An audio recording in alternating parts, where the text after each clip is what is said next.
ಇದ್ರಲ್ಲ, ಬನ್ನಿ ಊಟ ಮಾಡಿ. ಸುವರ್ಣ, ಇಂದೇಕೋ ಬುದ್ಧಿ ತರುವುದು ಲೇಟ್ ಆಗ್ತಲ್ಲ, ಯಾಕೆ?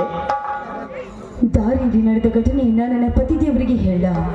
ಬೇಡ ಬೇಡ, ಯಾಕೆಂದ್ರೆ ಆ ಗೌಡನಿಗೂ ನಮಗೂ ಯಾವಾಗ್ಲೂ ವಿರಸವೇ ಇದೆ. ಮೊನ್ನೆ ನಡೆದ ಮಿಲ್ಲಿನ ಸಲುವಾಗಿ ದೊಡ್ಡ ಕಾಳಗವೇ ನಡೆದಿದೆ. ಈಗೇನಾದ್ರೂ ಈ ವಿಷಯವನ್ನ ನನ್ನ ಗಂಡನಿಗಾಗ್ಲಿ ನನ್ನ ತಮ್ಮ ಜಯಸಿಂಹನಿಗಾಗ್ಲಿ ಗೊತ್ತಾದ್ರೆ ಆ ಗೌಡನ ರಕ್ತ ಕುಡಿಯದೇ ಬಿಡ್ಲಾರ. ಬೇಡ, ಸಮಯ ಸಾಧಿಸಿ ಈ ವಿಷಯವನ್ನ ತಿಳಿಸಿದ್ರಾಯ್ತು. ಸುವರ್ಣ, ಯಾಕೆ ಸುವರ್ಣ ಮುಗ್ಗಳಾಗಿ ನಿಂತು ಬಿಟ್ಟೆ? ಯಾಕಿಲ್ಲ ಸ್ವಾಮಿ, ಬನ್ನಿ. ಇವತ್ತು ಮನೆಯಲ್ಲಿ ಕೆಲಸ ಜಾಸ್ತಿ ಇತ್ತಲ್ಲ, ಅದೆಲ್ಲವನ್ನ ಮುಗಿಸ್ಕೊಂಡು ಬರ್ಬೇಕಾದ್ರೆ ಸ್ವಲ್ಪ ತಡವಾಯ್ತು ರೀ. ಹಾ, ಇರ್ಲಿ ಸುವರ್ಣ. ಇಂದು ನನಗೆ ತುಂಬಾ ಬೇಸರವಾಗಿದೆ. ಈ ಬೇಸರವಾದ ಈ ನಿನ್ನ ಗಂಡನ ಬೇಸರ ಆರುವಂತೆ ಒಂದು ಪ್ರೇಮ ಗೀತೆಯನ್ನಾದರೂ ಆಡಿ ನನ್ನ ಚಿನ್ನ. ದೊರೆಗಳ ಅಪ್ಪಣೆಯನ್ನಾದ್ರೂ ಮೀರುವುದುಂಟೆ? ನಿಮ್ಮಿಷ್ಟವೇ ನನ್ನ ಇಷ್ಟ.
ಸಂತೋಷ ನೀರು ತರಲು ಹೋಗಿದ್ದಾನೆ.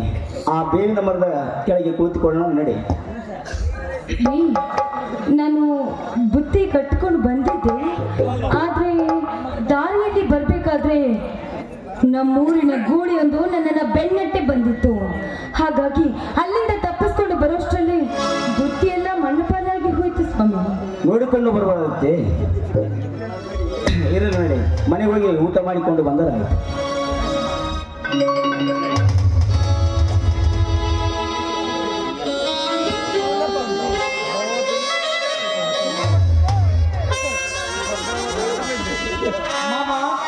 ನೀರು ತುಂಬಿಕೊಂಡು ಬನ್ನಿ ಊಟ ಮಾಡುವ.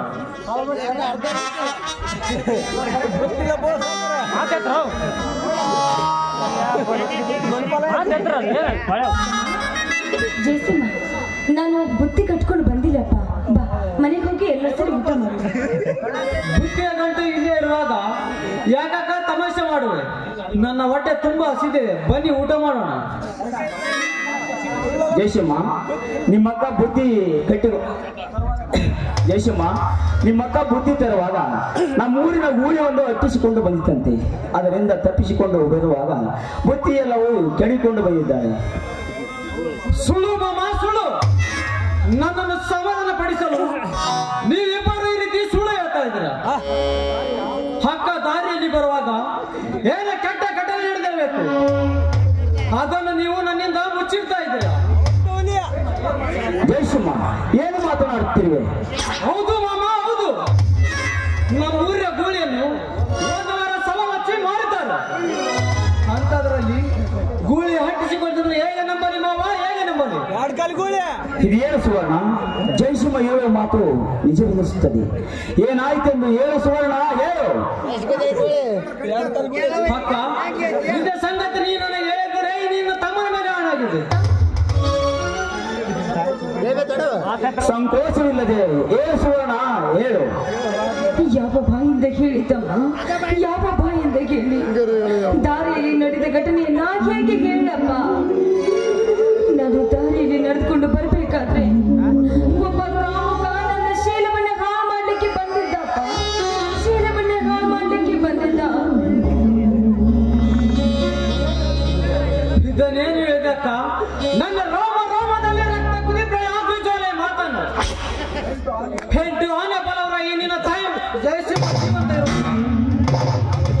ಯವನ ಹೇಳಿ ನನ್ನ ಮಗನಿಂದ ಮೇಲೆ ಪಂಡತನ ತೋರಿಸಿದ್ದಾನೆ. ನಾನು ಇದ್ದು ಸತ್ತಂತೆ ನಾನಿದ್ದು ಸತ್ತಂತೆ. ಹೇಳಕ್ಕ ಹೇಳು, ನಿನ್ನನ್ನು ಕೆಣಕಿದ ಪುಣ್ಯ ಯಾರೆಂದು? ಸಮಾಧಾನ ತಂದಿಕೋ ಜಯಸಿಂಹ, ಸಮಾಧಾನ ತಂದಿಕೋ. ಊರಿನ 4 ಜನ ಪ್ರಮುಖರಿಗೆ ತಿಳಿಸಿ ಪಂಚಾಯಿತಿ ಸೇರಿಸಿ ಒಂದು ತೀರ್ಮಾನಕ್ಕೆ ಬರೋಣ. ಹೇಗೆ ಸಮಾಧಾನ ಮಾಡಿಕೊಳ್ಳಲಿ ಮಾವ, ಹೇಗೆ ಸಮಾಧಾನ ಮಾಡಿಕೊಳ್ಳಲಿ? ನನ್ನ ರಕ್ತ ಕಥ ಕಥದೆ ಕುದಿಯುತ್ತದೆ. ಶೇಡು ಉಕ್ಕದಿಗೆ ರೋಷ ಸಿಡಿದು ಎದ್ದವರ ಬರ್ತದೆ. ನನ್ನ ಅಕ್ಕ ಮೇಲೆ ಕಣ್ಣು ಹಾಕಿದ ಕಟುಗಳ ಕಣ್ಣು ಕಿತ್ತಿ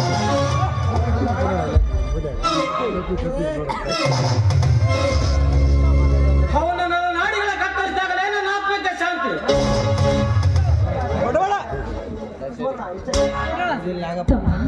ಇಷ್ಟಕ್ಕೆಲ್ಲ ಕಾರಣ ಬೇರೆ ಯಾರು ಅಲ್ಲಪ್ಪ, ನಮ್ಮ ಹುಟ್ಟು ಕಡುವೈರಿಯಾದ ಈ ಊರಿನ ಸಾಹುಕಾರ ವೀರಭದ್ರಗೌಡ.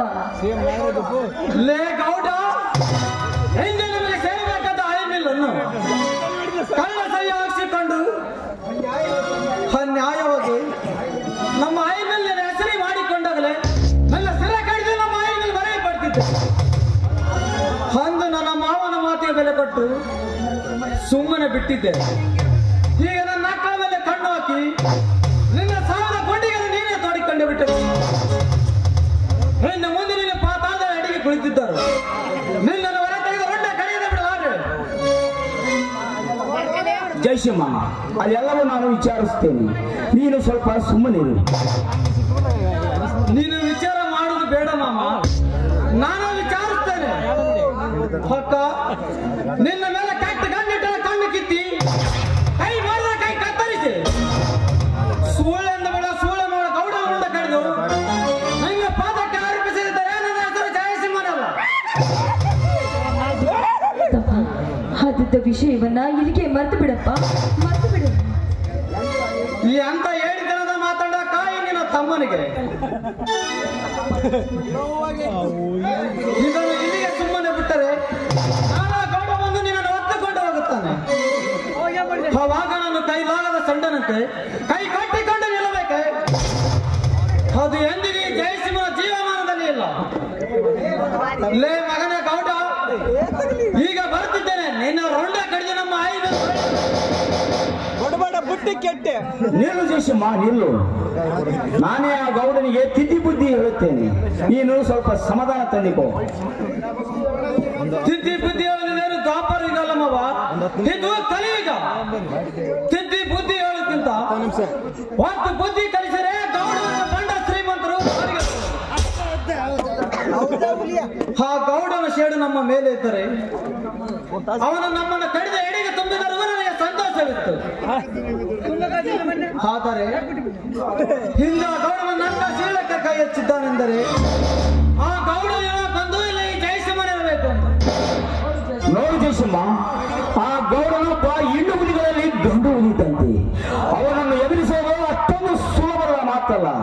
ಅವನನ್ನು ಸಮಯ ನೋಡಿ ಎದುರಿಸೋಣ. ಮಾಮ, ಆ ಗೌಡ ಹೆಣ್ಣು ಹುಲಿಗಳ ಗಂಡು ಹುಲಿ ಆದರೆ ಗೌಡ ಅಂತ ಬಂಡ ಶ್ರೀಮಂತರ ಶಿರ ಕತ್ತರಿಸಿ ಇಂದಿನಿಂದ ಈ ನಳಿಯ ಗುಡಿಗೌಡ ಉದಯಾಗಿರಿ ಬರುತ್ತೇನೆ ಮಾವ. ಆ ಗೌಡನ ಮುಂದೆ ತರುತ್ತೇನೆ.